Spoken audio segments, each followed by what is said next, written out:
আসসালামু আলাইকুম। খেলাধুলা মানেই আনন্দ, খেলাধুলা মানেই শৃঙ্খলা।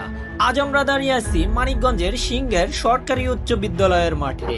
চারদিকে সাজ সাজ রব, আকাশে রঙিন সামিয়ানা আর বাতাসে ভেসে আসছে আগামী ফুটবলারদের উদ্দীপনা। আজ এখানে অনুষ্ঠিত হতে যাচ্ছে সিংহের উপজেলা প্রশাসনের আয়োজনে উপজেলা পর্যায়ে প্রাথমিক বিদ্যালয় গোল্ড কাপ ফুটবল টুর্নামেন্ট 2026।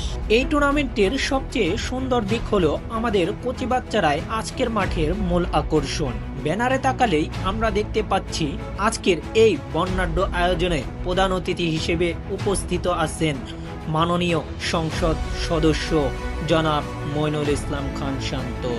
আর পুরো অনুষ্ঠানের সভাপতিত্ব করছেন আমাদের সুযোগ্য উপজেলা নির্বাহী অফিসার জনাব খায়রুন নাহার। আজকের এই মাঠে শুধু গোল হবে না, বরং তৈরি হবে হাজারো স্বপ্ন। আমাদের কোমলমতি বালক ও বালিকারা আজ প্রমাণ করবে যে কেবল পড়ালেখা নয়, খেলার মাঠেও তারা অদম্য।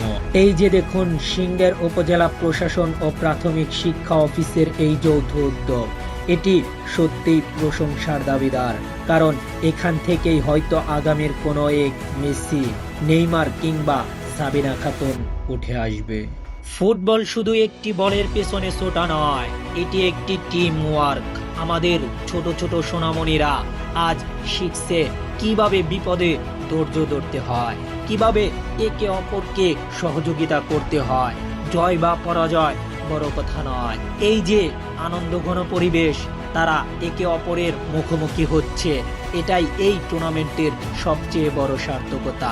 আমি বিশ্বাস করি সারা বাংলাদেশের প্রতিটি উপজেলায় যদি এমন নিয়মিত আয়োজন করা হয়, তবে আমাদের দেশে ফুটবল আবার বিশ্বমঞ্চে মাথা উঁচু করে দাঁড়াবে। ছোটদের এই ছোট ছোট পদক্ষেপগুলোই একদিন আমাদের বড় বড় সাফল্যে নিয়ে যাবে। ধন্যবাদ জানাই আয়োজন কর্তৃপক্ষকে এবং শুভকামনা জানাই অংশগ্রহণকারী সকল ক্ষুদে ফুটবলারদের। আজকের এই রোমাঞ্চকর দিনে প্রতিটি মুহূর্ত আমি উপভোগ করছি। আপনারাও আপনাদের এলাকার এমন খেলাধুলাকে উৎসাহিত করুন। দেখা হবে মাঠের অন্য কোনো প্রান্তে, অন্য কোনো খেলায়। ততক্ষণ সবাই ভালো থাকুন, সুস্থ থাকুন আর খেলাধুলার সঙ্গেই থাকুন। আল্লাহ হাফেজ।